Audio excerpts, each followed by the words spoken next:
dia, pessoal. Queria desejar a todos um bom retorno. Essa semana nós teremos a semana de recuperação intensiva. É uma semana de recuperação como se a gente também estivesse na sala de aula trabalhando essa semana de recuperação com vocês. E o objetivo de nós estarmos trabalhando com essa recuperação é para nós estarmos fazendo uma revisão e uma retomada do conteúdo, né? Vocês estarão recebendo o roteiro disponível com a atividade e através desse roteiro vocês estarão desenvolvendo as atividades da aula de matemática. Então, toda segunda-feira nós já sabemos que nós temos esse roteiro a ser trabalhado, né? E aí vocês têm o prazo aí de segunda até na sexta-feira para poder estar fazendo a devolutiva das atividades. E aí nós temos uma sequência a seguir, né? Então nós temos lá disponível para vocês o horário de estudo e o horário de atendimento. Então nós temos aqui que o nosso horário de estudo, ele é das 13 horas até as 17 horas. Ou seja, o aluno, então, tem da 1h da tarde até as 5 da tarde para poder estar fazendo o estudo da atividade. O horário de atendimento que o professor tem para tirar a dúvida com o aluno é das 14 horas até as 16 horas. Ou seja, dentro do horário de estudo da 1 às 5, o professor terá disponível com vocês das 14 horas às 16. Né? De manhã vocês recebem o roteiro e na parte da tarde é o horário de estudo de vocês. Lembrando que o horário de almoço do professor é do horário do meio-dia até as 2 da tarde. Então, nesse horário das 12 horas até as 14 horas, se o professor não falou com você, não respondeu você pelo WhatsApp, é porque você sabe que é o horário de almoço dele. E no período da manhã, às 9h45, né, é o horário do centro de mídias. Todos vocês têm que estar fazendo acompanhamento das aulas lá também, certo? Bom, o título da nossa atividade hoje, então, é Porcentagem e Probabilidade.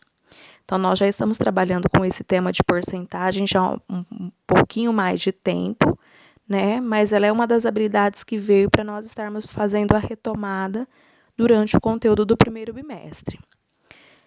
É apresentado para vocês também a habilidade, né? Então, resolver situações, problemas envolvendo cálculo de porcentagem.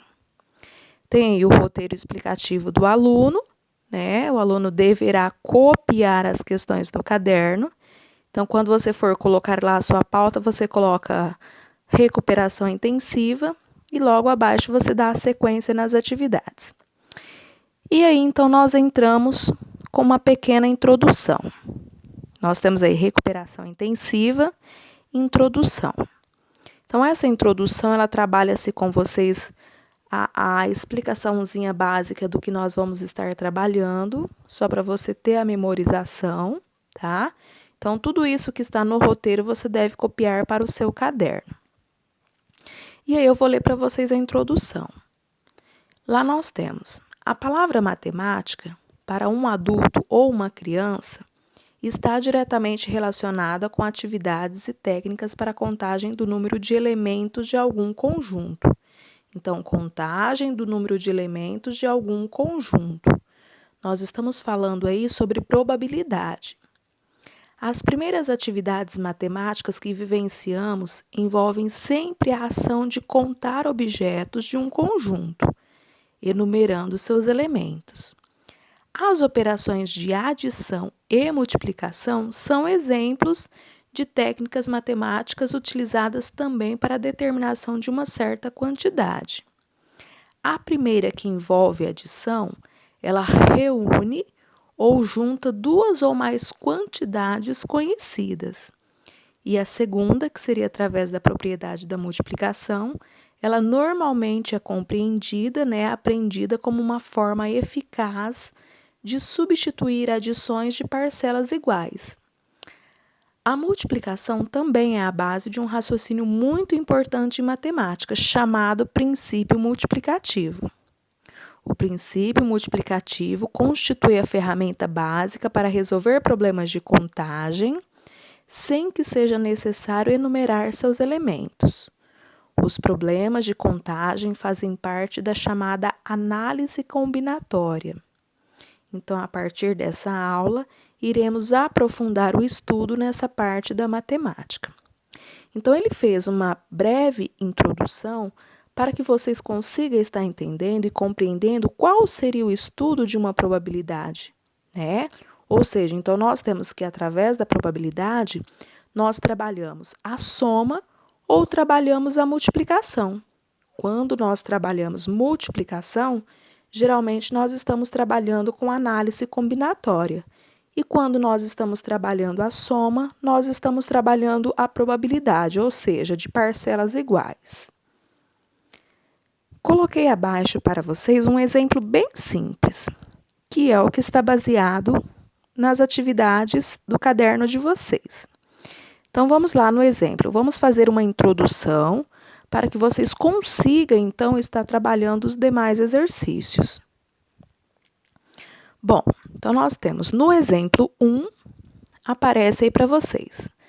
Maria vai sair com suas amigas e, para escolher a roupa que usará, separou 2 saias e 3 blusas. Como que eu consigo enxergar uma probabilidade dentro desse enunciado? Como que eu vou fazer a interpretação para eu chegar num cálculo eficaz e mostrar as probabilidades, ou seja, as chances diferentes que eu tenho de estar colocando essas roupas? Então, nós temos aí que foi dito que Maria tem 2 saias e 3 blusas. Então, eu gostaria de saber, né, quantas possibilidades existe para que eu saia com essas roupas. Então, nós precisamos tomar algumas decisões. A nossa primeira decisão apresentada, ela seria escolher uma dentre as 3 blusas. Então, seria a primeira possibilidade que nós temos. Se eu tenho 2 saias, então eu tenho a saia 1 e 3 probabilidades de estar colocando blusas diferentes.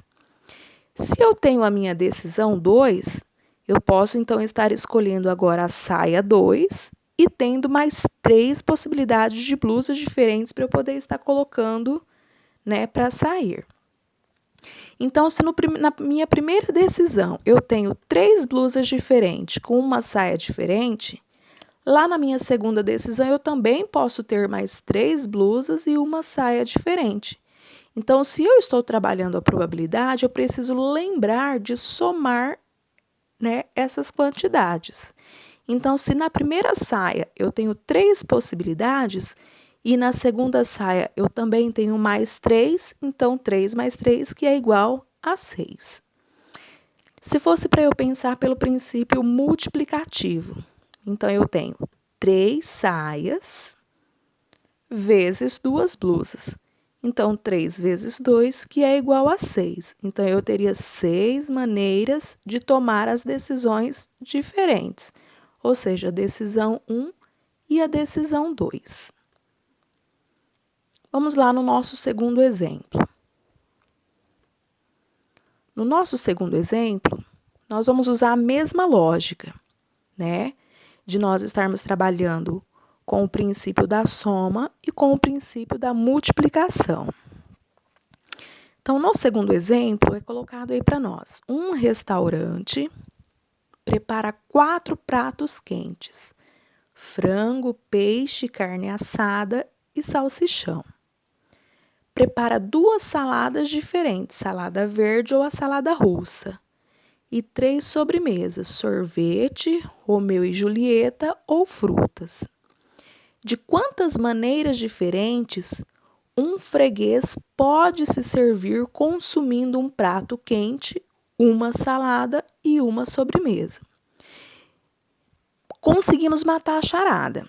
Se eu penso primeiramente em estar trabalhando com o princípio multiplicativo, então eu tenho 4 pratos quentes, né? Que seria frango, peixe e carne assada, que aí eu vou mostrar aqui embaixo para vocês, que aí a gente consegue chegar de uma maneira mais rápida, mas eu vou voltar pelo princípio da soma para vocês enxergarem também. Então, aqui nós temos 4 pratos quentes, né? Nós temos 2 tipos de salada e nós temos 3 sobremesas diferentes. Então, se eu penso em estar trabalhando a multiplicação, então eu tenho 4 vezes 2, que daria 8. 8 vezes 3, que é igual a 24. Então, eu conseguiria enxergar que eu tenho lá 24 maneiras de tomarmos as decisões diferentes, ou seja, 24 opções de cardápio. Se eu quero trabalhar por uma espinha de peixe, né, que é chamado esse diagrama para vocês também, nós temos aí os 4 pratos quentes, ou seja, frango, peixe, carne e salsichão. Se eu optar em pegar o prato quente frango, posso optar pelas 2 saladas, ou a salada verde ou a salada russa.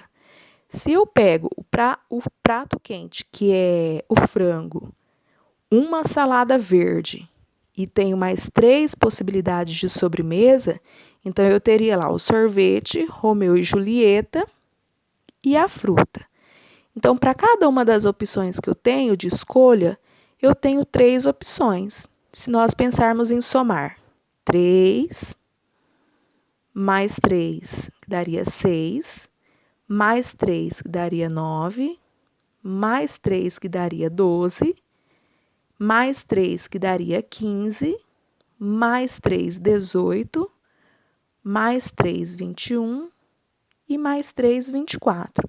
E aí eu conseguiria estar encontrando as 24 opções diferentes. Se porventura eu pego o frango, a salada russa, eu vou ter novamente as 3 opções de sobremesa para eu poder escolher. Se eu opto pelo peixe, eu também tenho 2 opções de salada, ou a salada verde ou a salada russa. E para cada uma das saladas, acompanhando o peixe, eu também teria 3 possibilidades de escolhas diferentes. Então, assim, nós pensamos também pelo princípio da soma. Se eu vou somando, se eu tenho as 3 opções, né? Se eu for somando para cada uma das possibilidades que eu tenho, ao final da soma, nós teríamos, então, aí 24 opções de cardápios diferentes. Então, apresentei para vocês 2 maneiras. Uma maneira que eu vou estar trabalhando com a soma e a outra maneira que eu vou estar trabalhando com a multiplicação. Da mesma maneira, vocês deverão estar trabalhando todos os outros exercícios demais baseados nesses 2 exemplos que eu coloquei para vocês no roteiro. Tudo bem? Então, fico à disposição. Assim que vocês receberem o roteiro de atividade, vocês já podem se posicionar para poder estar fazendo a resolução. E na dificuldade, eu vou auxiliando todos vocês. Tudo bem? Fiquem com Deus, um abraço e até a próxima aula.